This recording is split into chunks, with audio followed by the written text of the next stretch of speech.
There's a pretty one, Ulysses.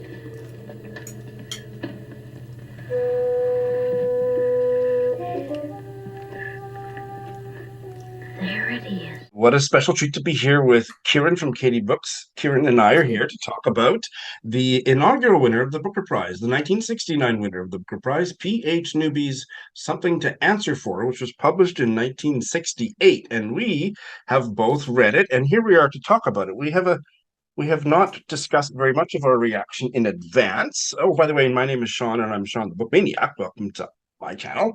So, Kieran, what did you think? This is, I think, because it's inaugural, you kind of have to mention it. Yes. That this book kind of would set up what the prize would be. I wasn't entirely sure. I've read a few of the earlier winners, but I've never read the first one. It's the first time. It's kind of everything that I should have expected, in the fact that it's very historical, very political, but equally a bit of a whirlwind in bizarreness and absurdity that I wasn't expecting. It kind of gut punched me in that regard. Me too. Now, give me a little bit more of a sense of whether you liked it or not. I'm not entirely sure where I sit on it. On the basis of, I think I understood. I think I followed the story, but I'm not entirely sure. I feel so much better now. I thought you were going to have gotten it completely, and I was going to feel as stupid as the last time we talked. But I think that upon a reread, I might love it. I liked it. I enjoyed it. I kept turning the pages. I was confused a lot of the time, but I was engaged most of the time. And the word you used, what was the word you just used for the whirlwind? Didn't you say whirlwind? Yes. You used the word whirlwind. The word that came to my mind by the end was phantasmagoria. There was just something so Kafkaesque and destabilizing about the way the story was told, and it wasn't so much that it was jumping around in time, although it was, but that it was moving from scene to scene in this slipstreamy way where you never really quite knew where you were, especially the more you realize that Tunro, the protagonist, didn't really know where he was or who he was most of the time. Yeah, I think Newby as I think this is where the confusion lies for me, is knowing where the confusion naturally is within the story that almost propels the almost like missing person narrative, and then the fact, dear viewer, where Tunro is just constantly hit on the head, and I'm unsure if he's concussed, if he's drunk, if he's on drugs, or just generally the shiftiest character I've ever met. Possibly choose all of the above. That's my answer to that multiple choice question. Let me give a little bit of the opening premise, and also to mention spoilers. So the opening premise is that Tunro is this British guy. Do we not find out quite late in the book that he's about 35? He's about 35, and he works on funds. Yeah, yes, and using the verb work quite loosely. I mean, he seems to be kind of an embezzler or whatever, although that's one of the many ambiguous things. But he gets a letter from this much older woman, a British woman who lives in Port Said. And is that how it's pronounced? Port Said? I would go for Said, yes. From Port Said, that he had known when he was stationed in Egypt during World War II, right? Yes. That her husband, who was also Tunro's friend, Eli, had died, and she thinks he was murdered. And would Tunro come over and help her solve the crime, or please come to her aid?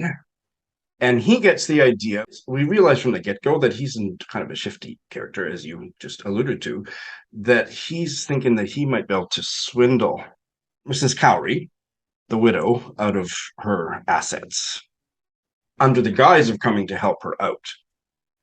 And that's how the story opens. I think maybe the other thing to mention is that en route to Egypt, I think the stopover is in Italy. He has in Rome, yes.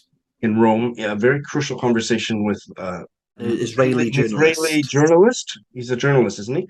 Anyway, Yes. an Israeli passenger in the bar who accuses him as a Brit of being complicit, or accusing Britain of being complicit in the Holocaust because they didn't warn via the BBC, didn't warn the Jews about the Holocaust, and thus they have moral responsibility, and that sets off a whole bunch of anxieties in Tunro. Is there anything you'd like to add to that? The only thing I'd say about the conversation is that it seems as though it would be quite fiery, but actually they almost come amicable in not we'll agree to disagree, but because Tunro leaves it on a point of, well, we didn't know until 1943, where it was already happening by that point. And then this Israeli journalist is like, I've said my piece, and he goes, okay. And I think, and that is like the main crux to this, with the title is something to answer for, is, well, where does Tunro fit into all of these calamities and atrocities, and is he personally responsible, or is it a greater idea of the nation and the government? And this is about the Suez crisis and the General Nasser, of which I know nothing about the Suez crisis, so this was a bit of a learning curve for me. It was for me too. All I remembered about the Suez crisis was it was the one time in recent modern history that the U.S. was against Britain, that politically that they condemned the Suez war invasion, not invasion. No, I'm not sure if the word invasion is right, but that military action that France and also one of the few times that America was against Israel, because this was a duplicitous plan between France and the UK and Israel, and they blindsided the States about it. That's all I knew. But I have now read a book, so I am a world expert on the Suez crisis. But the book was 120 pages, but it gave me more than a Wikipedia article's worth of stuff about it. So that was helpful. And you are right. That is a crucial aspect of the opening premise. Like we both said in different ways, there is the connection between the personal and the political, and the micro and the macro, that I think Newby is exploring, I think, really inventively. That part of it was very intellectually stimulating for me. I don't want to sound like a broken record, but I think that also goes back to where he's blurring the lines in regards to the reality and he's like the phantasmagorical. I'll go for that side, and he's I think Newby's pushing the lines effectively because it's not easy to follow. And I think that's quite difficult to push it to the point where you can't follow, but you can vaguely get a sense, rather than, I think if Newby wasn't as crafted, I think it would just move into just complete bamboozlement of, I don't really understand anything here. But I think the fact that this is, which I thought was interesting, this is his 17th novel, and he was a BBC radio producer. Yeah. And I think the radio play influenced this in the fact that the dialogue and the surroundings going around it, I think, are very reminiscent of that. Of the structure or conventions of a radio play. Radio drama. Yes. Oh, that's fascinating. Say more, please. So I think it's very dialogue heavy, and then almost like all the background is kind of like slotted before and after. So Newby's, I think it's not consistent, but he'll introduce the scene of what's happened. The dialogue takes place, of which there's a lot, and then towards the end, he almost subverts the expected. So in regards to this fiery conversation with the Israeli journalist, the subversion is, well, actually, they are okay. He then meets someone when he arrives in Port Said, and I'll leave it to you to find out, dear listener. Someone's naked and covered in blood, and is then bludgeoned, and then that opens up the next scene, but they're not used as cliffhangers. I think radio plays don't play on the cliffhanger as much as like it's not like a serial, but I feel as though a radio play normally has like a natural resting conclusion, but it's not like, oh, well, what happened next? So that there's a seriality, if we can make that word for the purpose of this part of the conversation, a Yes. seriality to that obfuscates or complicates the narrative through line. Like it doesn't really continue in the way that we Yes. expect. Well, at Yes, least me. serialization of the radio play in novel form. But that there's echoes of the stories echo against one another, and there's similarities, but it's the kind of similarities that you think of when you're talking about your dreams. And dreams are Yes. important here. There are dreams in it, but it's more than that, a dreamlike quality to so much of it. I just want to talk about the end, and I don't want to talk about the end. That's the biggest one for me. So spoilers. I didn't say that yet. So we're not sure this is a book that it's possible to spoil. But furthermore, I'm not going to speak for Kieran. But for me, I'm not sure that this is a book that's comprehensible enough to know what would be a spoiler. But we're going to avoid talking about stuff that happens at the end. And if we happen to get into it, we'll signpost it. We'll warn you, and you can decide not to listen. But I don't think we're going to get into anything spoilery.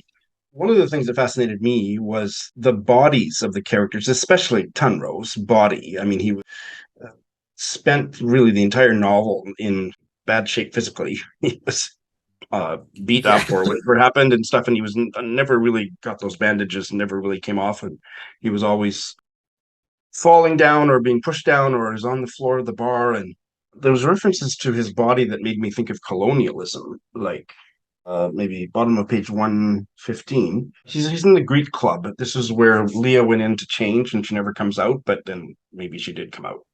But with that scene. Christus, yeah. And then the men went on playing, because he's asking these men that are sitting there playing chess or something. They see a woman go in and they don't know anything. The men went on playing, and by this time, Tunro knew it was his body they were playing for. He saw it helplessly stretched on the ground and nationalized. These men could not run his body, though. They hadn't the know-how. The United Arab Republic was a primitive country that lacked the technical knowledge to run his body efficiently for more than 10 minutes. And that was one of many quotes that really draws that connection between the personal and political, but the personal is very much located in the body. I don't know where to go with that, but I was struck by it. I think what's really interesting, and not that I thought about it that way, the way you talk about colonialism, Newby's a bit playful with this because Tunro keeps mentioning that he's Irish, but we're not entirely sure if he is Irish, and he's not entirely sure if he's Irish. So he's almost he's British, therefore the colonizer, but he's coming into a colonized land seeking independence under the guise of a colonized person. Right. But equally, that seems to muddy the waters for, correct me if I'm wrong, but the police officers, when he first mentions that, don't seem to believe him and just go, but you're just British. That's right. And I thought that was an interesting conversation. Is that saying that Ireland is equally as part of Britain viewed outside of the Great Britain, United Kingdom, therefore it's all lumped together as the white people up above Africa? Or is there a hierarchy that's being played with? Very much. Where does the Irish fit in with the Egyptians and the Jewish who come in as well, who are, although Israelis are a nationality, being Jewish as a race almost supersedes nationality in some way, but are brought down by their religious status. Right. But I think Newby's really integrally playing with all that idea of like status on humans. Yes, I think so too. And There was one thing in the short history of the Suez Crisis that made me remember that thing about the Irish, and that from the Egyptian border guard or policeman, whoever he was, you're all the same to me, was that when the peacekeeping force was put together by the UN after the ceasefire, President Nasser didn't want any peacekeepers who looked like they might be British, so he rejected any Canadians. But Norwegians were okay. Norwegians were okay. And Indians, people from India. Okay. You learn something new every day. And you know, just for the record, we're talking about Canadians, and Margaret Atwood is a Canadian. Yes, who won the Booker Prize twice. Twice. 1.5 times. 1.5 times. Did you find it funny, Kieran? Was it amusing? Amusing in the sense that it wasn't what I was expecting, but I didn't think this was. I didn't think it was. Is it a comedy? Is it classified as a comedy? But I didn't think it was darkly comic. No, I think that's the you're looking for was no. Sorry. Yet you have used the phrase playing with. He's playing with things.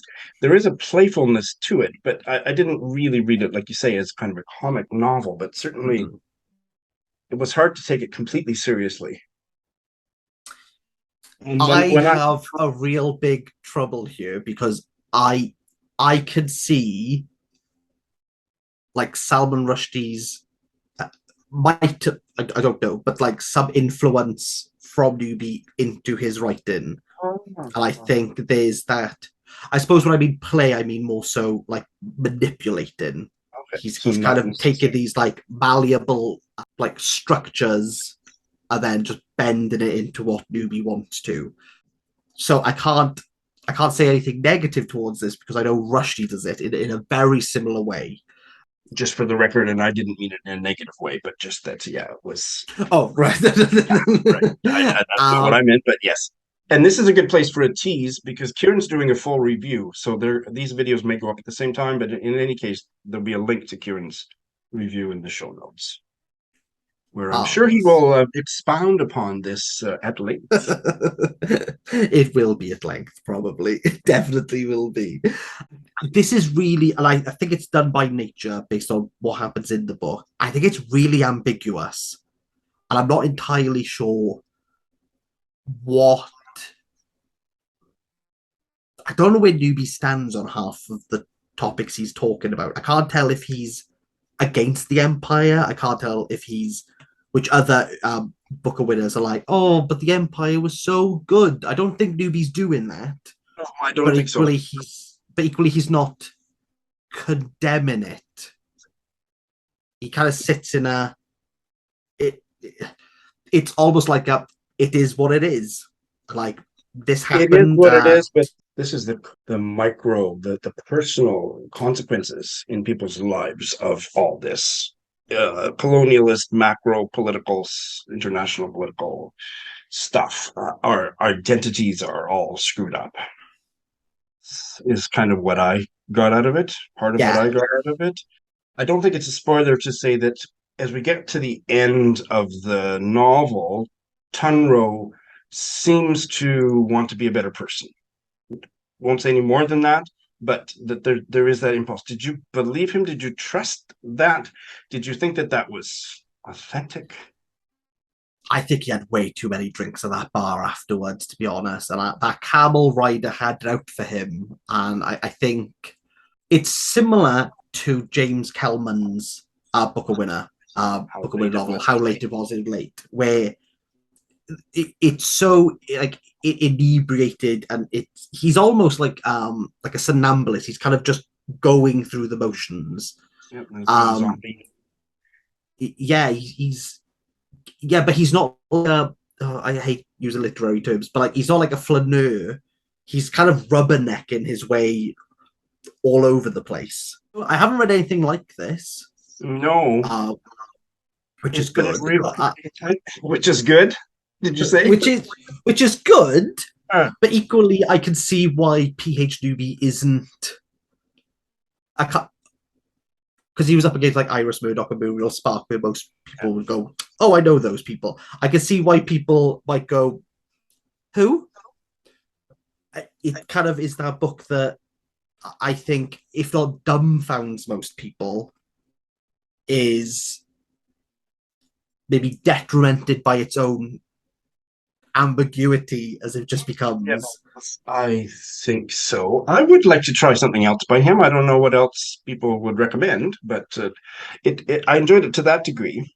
And I thought of Muriel Spark as I was reading it. She wrote a book, one of her novels that is unlike all of her other novels is the Mandelbaum Gate, which I read a couple of years ago, and it's set in the Middle East. But the playing with identity and the slight whimsicality of how there's a shape-shifting narrative playfulness did remind me of other of her novels more than the Mandelbaum Gate. And then Kafka. I mean, there was Kafka-esque stuff. Yeah. But that was about all that I could come up with by comparison. I can imagine if you've not read this book, listening to us being like, what is this novel? And I think that's a good thing. Yeah. Because it's quite difficult to explain, I would say. It is. I will add one more sentence from the book, page 116. Tunro felt exhausted by the efforts of hanging on to the real world.